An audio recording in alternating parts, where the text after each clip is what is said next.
Good morning, good evening, good afternoon, good whatever. I do not know where you are watching us from this minute, but do not forget to first of all subscribe to this channel. My name is Michelle as usual, and I am at a very nice place today, tonight, this morning. Yes, and this place is called Haven of Hope.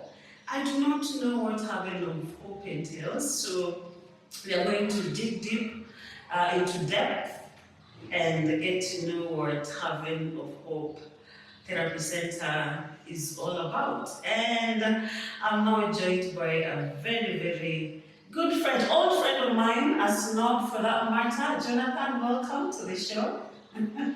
How are you feeling? I'm fine, thank you. Yes. And how are you? I'm doing good. I'm blessed.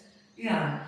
Imagine I feel poor sana having you on this segment. So that first of all, just introduce yourself properly to whoever is watching, and we take it from there. Okay. I'm Jonathan Machuka, an occupational therapist. I'll speak briefly about what occupational therapy entails for the sake of the viewers. Occupational therapy is a profession which focuses on limitations of limitations away from how can I put it?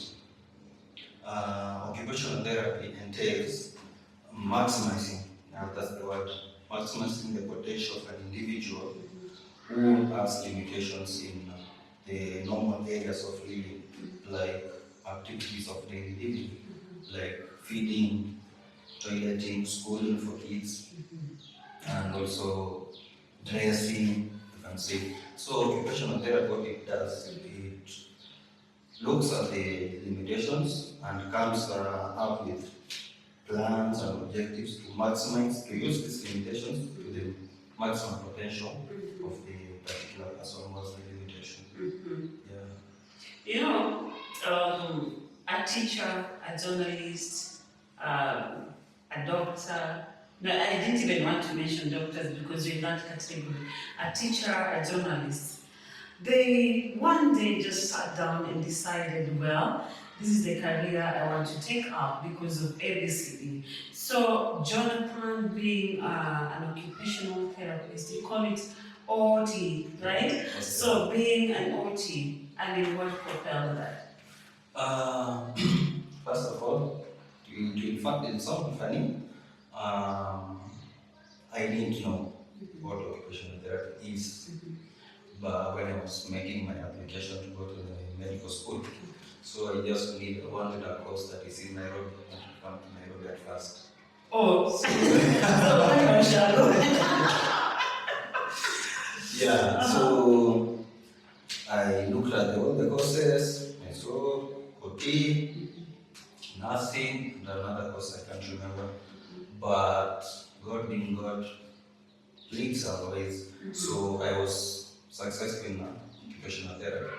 So when I came to the admissions, then getting to know what occupational therapy is through orientations, clinical placements, all the setups like hospitals.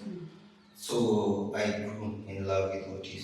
The more I went into it, the more I fell in love into it, especially the aspect of kids. Because children give you this fulfillment and peace. You can have a really terrible day in the morning, but interact with these kids at the center, then something like a healing aspect, something just hits up your heart. And when you see these children achieving milestones, things to set them, you set them to achieve.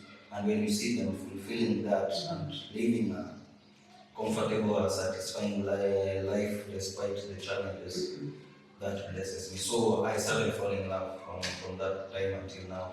Now it's almost 10 years in the field, and I don't regret a bit. Wow. Now let me ask you, let me take you back a little. So someone can apply, go to get a chance at a medical school, and you're not clear of what you really want to do? Very possible. Very possible. Very possible. So you're the one to choose, or someone else is supposed to choose? No, okay. What happens in medical school, especially they call it a training, this Kenya Medical Training College, you apply, you just state from the word go, just applying for your courses. So you select those courses you want to go and study. So you can choose a course that you're not even familiar with. Oh. Then, I don't know whether things have changed nowadays, but back then, that's how it used to go. So if you are successful in a particular course, because we used to apply like 2 or 3 courses, so the institution itself will select the course that they select for you. I don't know the criteria they used, but I think they used to look at the qualifications, your subject performances, and which course really falls under your qualifications. So from there you get your admission letter. So from there you just join college. Amazing. Yeah.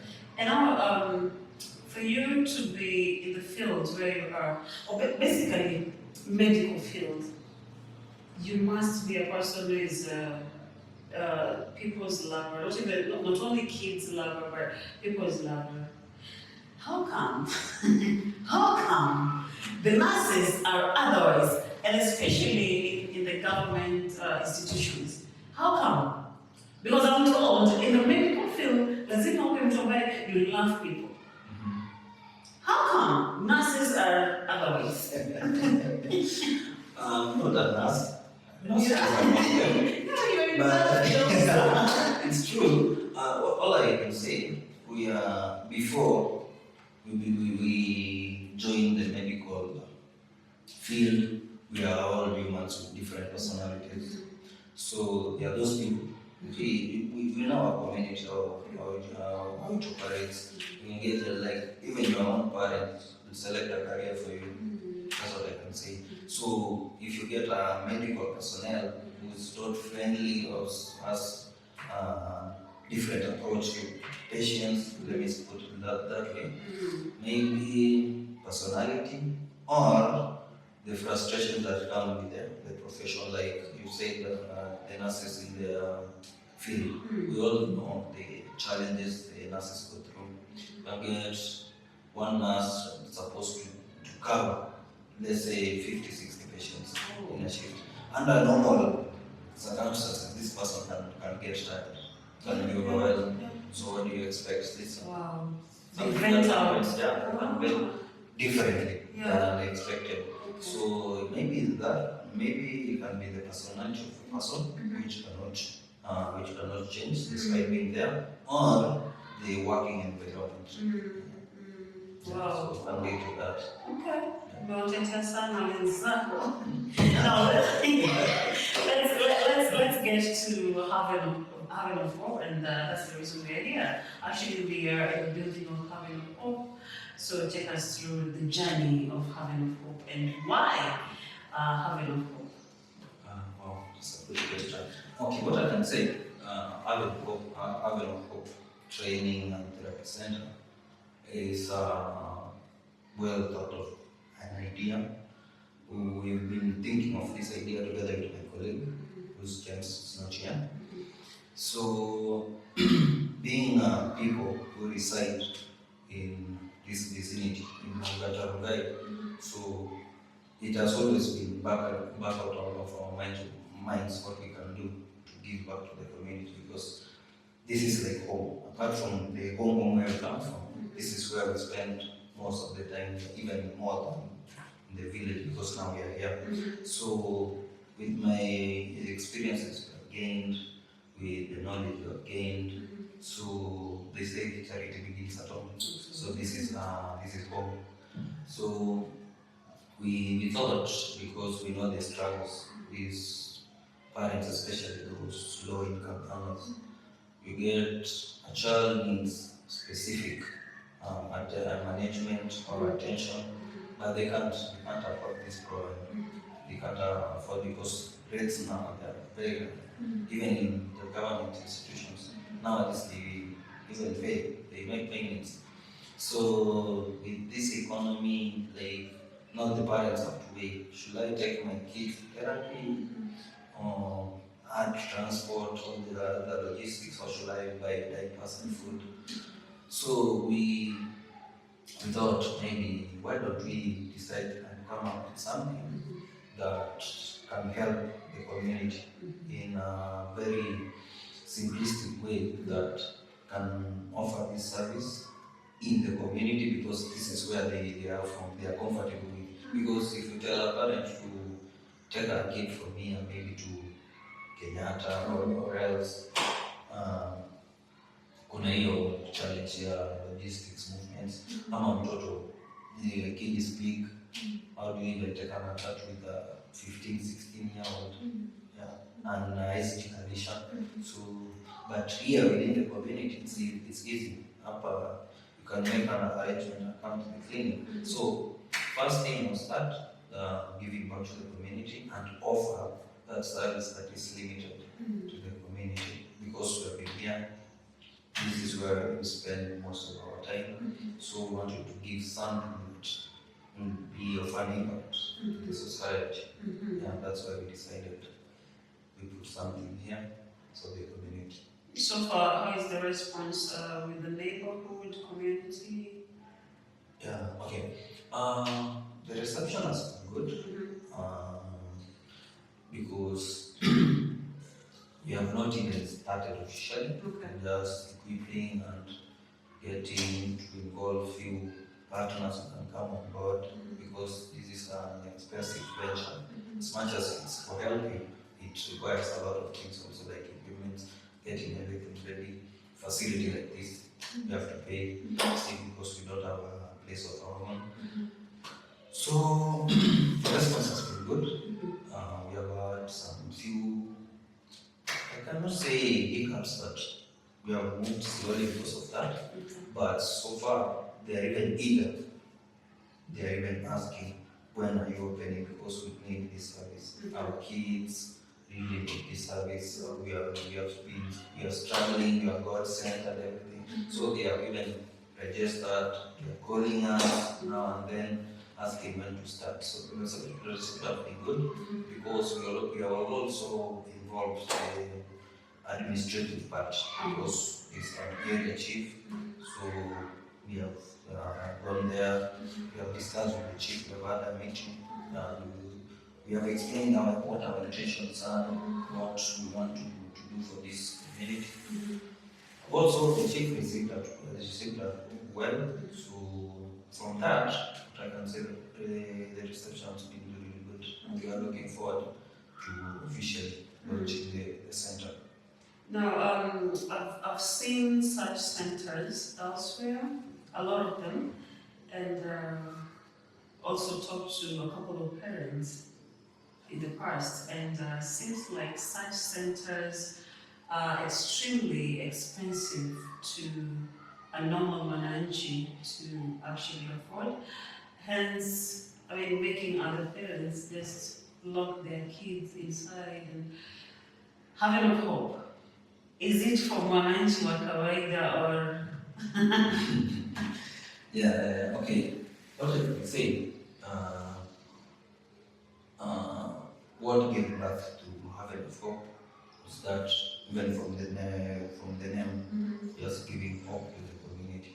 So we have thought of ways that we can support or give this service, this vital service, because therapy is really important part of the community to those kids who really need it. So we have really thought about it, and we are looking at the best possible way. If we get partners on board, or we get support we need, we want to offer this service at really at a very, very affordable price if we have to. But we are trying to talk to a lot of people, and also friends who can come on board and buy the idea, who understand or who can explain to them. They are really welcome, because this service is really needed. But the limitation is always about things to do with finances. Because for you to run something, you will need like occupational therapists, you will need physiotherapists, now speech therapists, and also special needs teachers. All these people expect to take something home because So you have special needs teachers as well? yes, we are working towards that. We also want to involve special needs education because it's part and parcel of the growth of these kids. Because out there we get these children have these limitations, let me put it that way. Then you get as a community or as a family will focus on the therapy aspect. But the education aspect will suffer because this child is growing, needs to also grow with other skills apart from the therapies. But that's why we thought also you can also include something like a special needs setup so that those who are at a level and start schooling. So after therapies, after all other things, you can also be put in a class with a special need teacher. Then they can start skills like even holding pen, that's a skill. Yeah, brushing teeth, doing this normal activities. Yeah, and that's why we thought we include that one also. That's amazing. Now, I understand that there are parents who have special kids, living with special kids, but apparently they've not accepted because it's hard. I'm trying to imagine having a kid, living that way. You have not accepted, you're in denial, you're asking God a lot of questions. How do you handle such parents at Haven of Hope? Okay. First and foremost, thank you for bringing that up. These families where they have children with special needs, there's that emotional the challenges because as a mother, when you're carrying your child, you don't expect this child to come with challenges, but now it happens. What can you do? So at first, what we plan as Haven of Hope is a holistic approach in that we will not only focus on children alone because that's the service we're offering, we also focus on the caregiver, who is the mother or the person taking care of this. Because if this person is also not emotionally stable, trust me, even the support this child will need outside the clinic or the therapy will be difficult. So the first approach we'll do, as it's a norm, when they come in, this is what we call initial assessment. So when you're doing initial assessments, not only taking information about the child, but also taking information about the family, the mother, so you can gauge where in this you can put the mother. So if the mother or the parents, I should say, portrays or shows there are those who with denial, they have not accepted. My kid has some limitations this way. So we'll be organizing as we move forward. We'll be organizing workshops and also trainings where we bring together parents from different conditions of these children. We put them together in a room. So you see, the level of acceptance cannot be the same. There are those who really have been exposed to these things are there. So in that training sessions or the workshops, they can also use them to uplift these other ones. Because you see, there's nothing good or comforting, like you say, oh, we are not alone. This one who was here, now is here. Was here has moved a step. So we also plan to involve that. So that will help. Also, community education. Because we have already built a good rapport with the area chief. So we'll be giving out information because there's a specific day the parents with special needs meet at the chief's office, Okay. so we can take advantage of that. Also give information directly to the community, not specifying those parents with special needs, but everyone. Because if information is out there with the area chief, with the nyumba kumi wazee, it reaches everybody. So by this we reduce stigma, like sitaki mtoto wangu akaribia ulaya za maambukizi, but if we impact this information in the community, we reduce the stigma and more of these children will be brought out, because now there's acceptance, there's information. You see, I can quote a Bible verse. There's a Bible verse which states that my people perish because of lack of knowledge. But if knowledge is in the community, even those who don't have those skills will come and tell you, by the way, Millie, your kid is like this, and we know where you can get support or help. You see, yeah, that's what we are planning to do. Is there our long-term projection? No, my last question, just before we go for lunch. Wow, this is, I mean, I'm always touched, but I'm always touched by such sentiment, and I love kids so much. But now, as a mother, I'm 9 months gone, 9 months pregnant.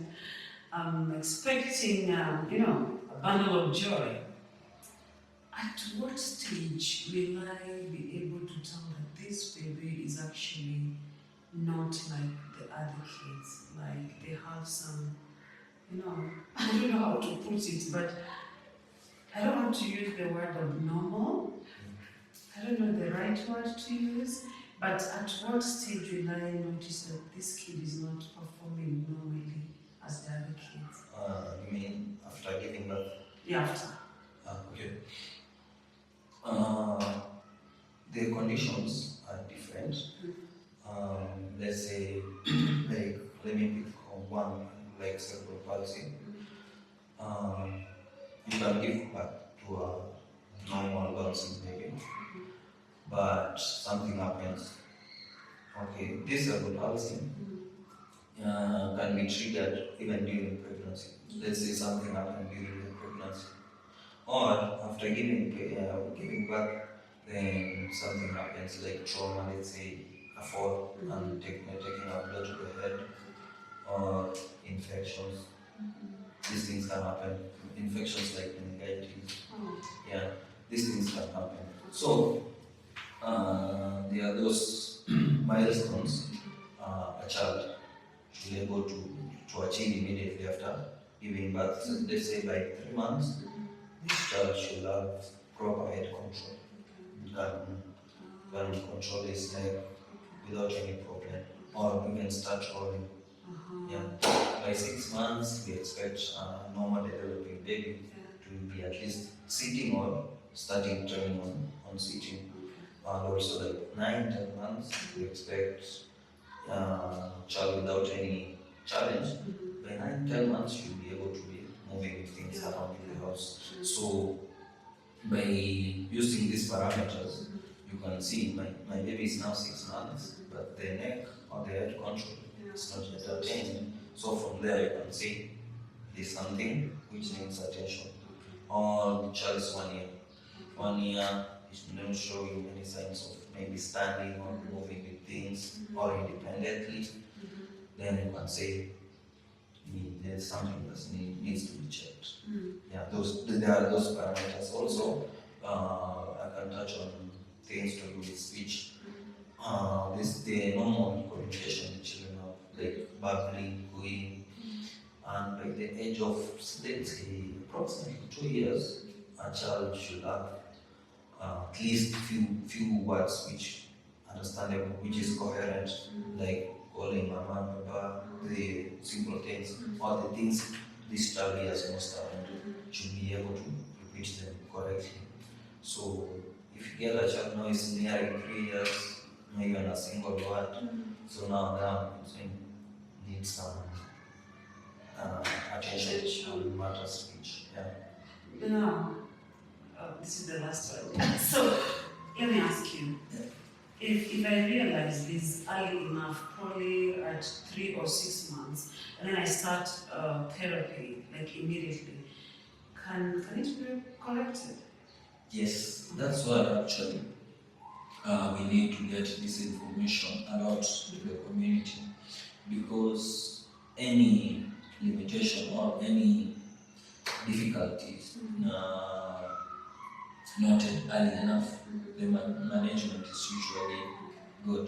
The outcome is good because the problem is identified early and managed early. But the problem we have in the society which we are in, like we have this mentality, I don't know whether they call it mentality or a normal way of living, like is 6, 7 ajageti mtoto nani aliketi na 10 months, so just You see that as a normal thing. yeah.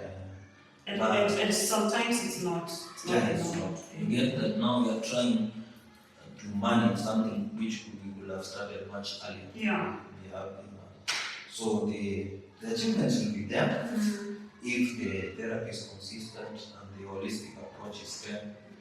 But now you get that there's a lot of time we have to recover this ground, getting this one. Amazing.